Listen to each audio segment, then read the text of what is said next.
Jeudi 23 janvier, mesdames et messieurs, bonjour et bienvenue dans ces spéciales duplex focus sur la situation des Goma. Nous prenons notre correspondant Yannick Warangazi, journaliste, reporter. Bonjour Yannick Warangazi. Bonjour Raphaël et bonjour également tous les internautes. Comment la situation se présente à Goma? Il y a des informations qui fusent de partout. Quelle est la situation sur terrain? Vous êtes à Goma. D'abord, la situation elle est sous contrôle selon ce que nous apprenons des sources militaires. Mais ici à Goma, au centre-ville, la panique règne dans le chef de la population. Les élèves écoliers, ils ont été libérés par les autorités scolaires. Dans le centre-ville, ceux qui étaient déjà pour le travail, par exemple à Birere, nombreux sont en train de retourner dans leur domicile au Kenya.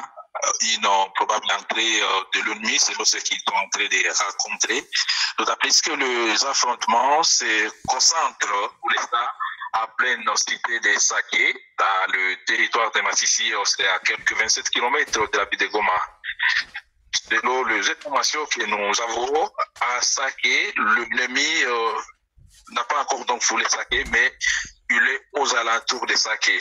Mais les informations étaient là dans la toile selon lesquelles l'ennemi contrôle déjà Saké, sauf France jusqu'à présent. Et même le gouverneur militaire de la province Nord Kivu et sur place à Saké, il est en train de combattre aux côtés d'autres militaires et les Wazalendo qui sont déterminés à protéger la ville de Goma. Donc pour l'instant, c'est la panique qui règne ici à Goma, mais sur le terrain, c'est là que nous apprenons, donc l'armée est en train de bien se comporter. De l'autre côté, appelé parc de Birunga, nous sommes à l'ouest de la ville de Goma. Voilà et puis ce que je peux dire, Raphaël. Est-ce que la psychose n'est pas une stratégie de l'ennemi?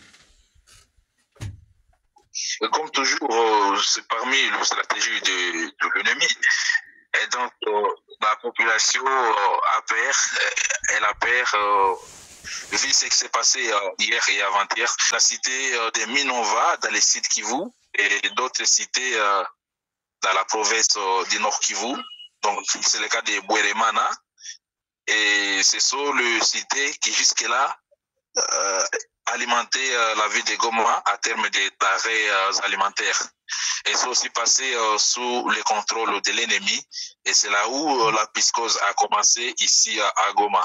Puisque, par exemple, Minova, c'est une cité située au bord de la Kivu. Et donc, la population se déplace vers Minova via des bottes, mais aussi des bateaux. Et que la menace qui pèsait sur la ville de Goma, c'est là où donc c'est la peur de la population. La population a compris cela et elle a commencé directement à paniquer. Et surtout que le matin aussi, les informations ont jailli sur les réseaux, annonçant aussi la prise de la cité de Saké, ce qui serait faux jusqu'à présent. Alors, c'est que la population peut retenir en ces moments. Goma est sous contrôle de l'armée congolaise. Également, la cité des Sacs est sous contrôle de l'armée congolaise. Pouvez-vous nous confirmer cela? Bien évidemment, Goma est sous contrôle de l'armée loyaliste et la cité des Saké, elle est aussi sous contrôle de l'armée loyaliste. Néanmoins, les affrontements se poursuivent en pleine cité des Saké jusqu'à présent. Okay. Alors, la percée sur terrain, est-ce que l'armée a totalement le contrôle de la situation? Bien qu'elle n'a pas encore communiqué jusqu'à présent, mais en tout cas, l'armée a le contrôle de la situation ici, par exemple, à Goma. Et vous le savez, Goma est situé, plutôt ça qui est situé tellement à 27 km de la ville de Goma. Donc, de Goma à Saké, il y a Kepa. C'est la raison pour laquelle la panique règne, mais la situation elle est sous contrôle, comme j'étais en train de le dire. Alors, qu'est-ce qui est fait sur place pour calmer la population et éviter cette panique généralisée? Bon, déjà, je pense que la présence du gouverneur militaire sur le champ des batailles montre que la situation est pour l'instant, la population peut se calmer, puisque c'est lui-même l'autorité provinciale. Si la situation n'était pas sous contrôle, il ne serait pas là-bas. Il serait aujourd'hui à Kinshasa, soit à Bukavu. Donc sa présence déjà sur la ligne de front, on peut finalement prouver que c'est l'armée qui est en train de contrôler la situation et qu'elle est déterminée à écarter les dangers. Alors, des images, je crois que c'est une manipulation de l'ennemi, des images montrant le terroriste du M23 dans la ville de Goma qui circulent sur les réseaux sociaux, et ce sont des images vraies. Est-ce que ce sont des images authentiques? C'est faux. Ce sont des images cliquées par l'intelligence artificielle, l'ennemi, comme je peux le dire. Elles sont fausses, ces images.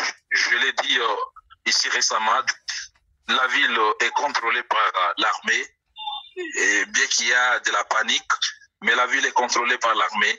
Il n'y a aucun militaire rwandais dans la ville de Goma, c'est faux. Il y a eu également des fausses rumeurs qui ont émaillé la toile le matin que les Rwandais auraient déjà fermé les frontières avec la République démocratique du Congo. Nous revenons de là. Personnellement, je viens de la grande barrière et de la petite barrière où les mouvements continuent comme à l'accoutumée. Il n'y a pas de soucis. Donc, ce sont les fausses informations qui circulent et qui émaillent la toile dans la situation. Que les sous contrôle. Donc, les deux pays n'ont pas fermé leurs frontières respectives. Ils n'ont pas fermé les frontières. C'est tout ce que je peux vous confirmer. Est-ce qu'il y a des activités comme il se passe régulièrement? Oui, comme j'étais en train de le dire, les activités continuent. Sauf que dans les centres-villes, il y a certaines personnes qui ont paniqué et elles ont décidé de retourner dans leur domicile. Mais il y a aussi d'autres qui continuent avec leurs activités quotidiennes, comme à l'accoutumée. Par exemple, dans la partie nord, est, dans d'autres parties, les activités continuent, les activités commerciales, c'est possible. Les mouvements, on est en train de voir les mouvements comme à l'accoutumée, bien qu'il y a de la panique dans les chefs des habitants. Merci. On peut paniquer. Merci Yannick Ouarangazi. Je rappelle que vous êtes correspondant de Info 243. Merci pour votre disponibilité. Vous êtes dans la ville de Goma. Merci aussi à vous, Raphaël, de m'avoir associé, et merci à tous les internautes. On est là pour suivre la situation. On reviendra avec d'autres détails. Merci, cher abonné d'Info 243. Au revoir.